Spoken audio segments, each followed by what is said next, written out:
নমস্কার, ভিল কিচেনে সবাইকে স্বাগত জানাই। আজকে আর একটা নতুন সহজ রেসিপি নিয়ে আপনাদের সামনে চলে এসেছি।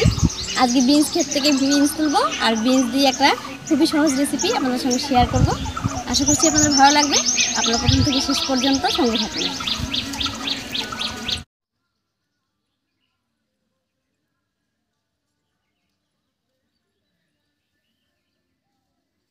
এই দেখুন কি সুন্দর বিনস হয়েছে। এর আগে আরেকদিন দেখিয়েছিলাম বিনসগুলো, আর আজকে রেসিপি করছি।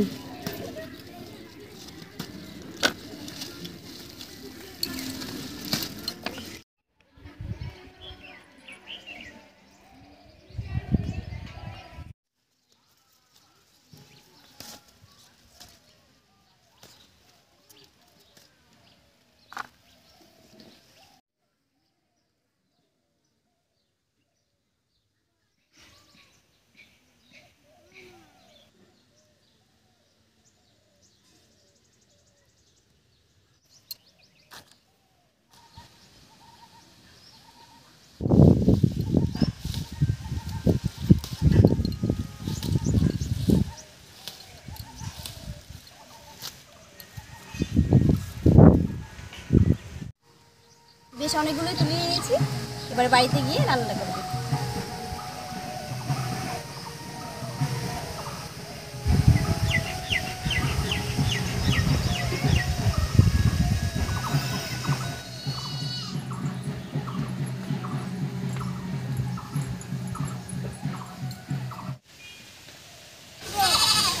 বিনসগুলো তুলে নিয়ে এলাম, এবারে ধুয়ে কেটে নিচ্ছি।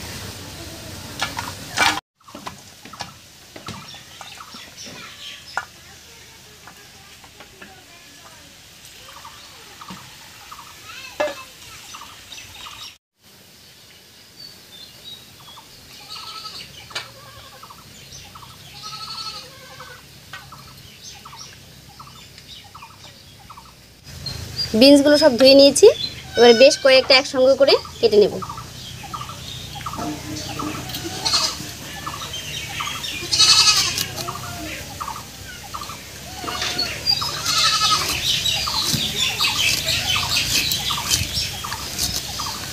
বিনসগুলোকে আমি খুব পাতলা পাতলা করে কেটে নিচ্ছি, তাহলে খেতে ভালো লাগবে।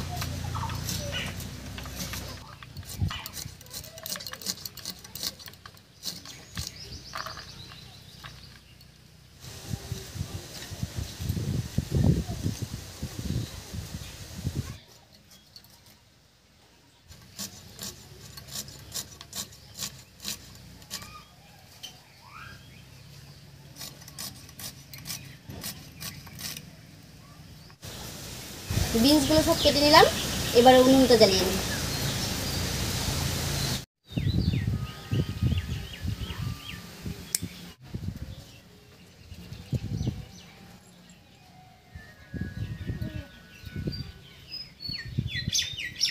উনুন জ্বালিয়ে কড়াই বসিয়ে দিয়েছি, এবার কড়াইতে দেবো সরষের তেল।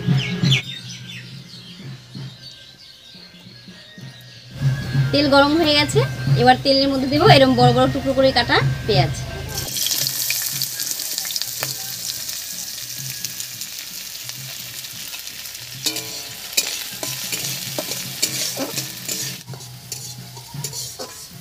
পেঁয়াজটা হালকা ভাজা হয়ে গেছে, এবার এর মধ্যে দেবো হাফ চামচ মতো কালো জিরা।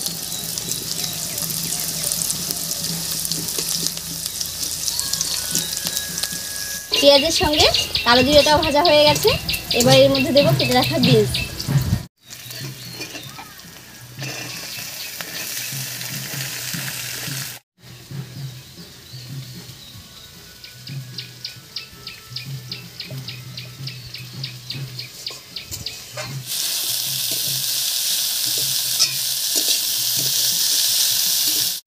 বিনস দিয়ে একটু নাড়িয়ে নিয়েছি, এবার এর মধ্যে দেবো স্বাদ মতো লবণ আর হলুদ।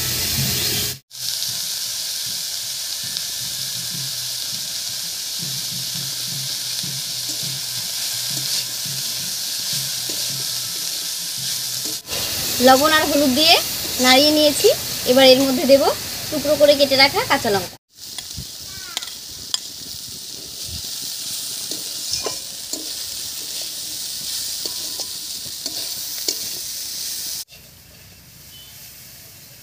এবারে ঢাকা দিয়ে 4-5 মিনিট মতো রান্না করে নেব।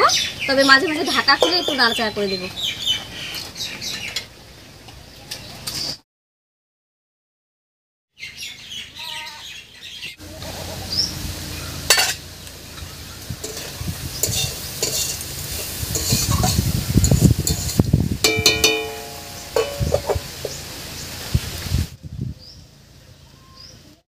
বেশ কিছুক্ষণ ঢাকা দিয়ে রান্না করে নিয়েছি, এবারে ঢাকাটা তুলে নিচ্ছি।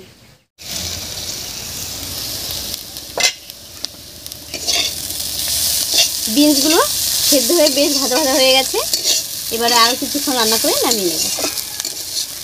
আমি শুধু বিনস দিয়েই রান্নাটা করলাম, আপনারা চাইলে টুকরো টুকরো করে আলুও দিতে পারেন এর মধ্যে, তাহলেও খেতে ভালো লাগবে।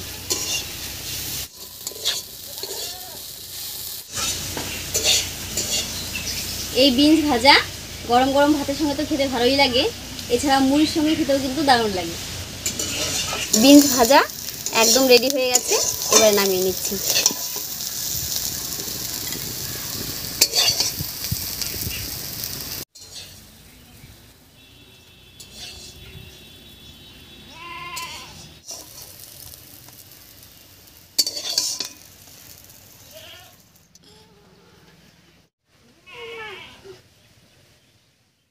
এইভাবে বিনস ভাজা করলে বাচ্চা থেকে বড় সবাই খেতে খুব পছন্দ করবে।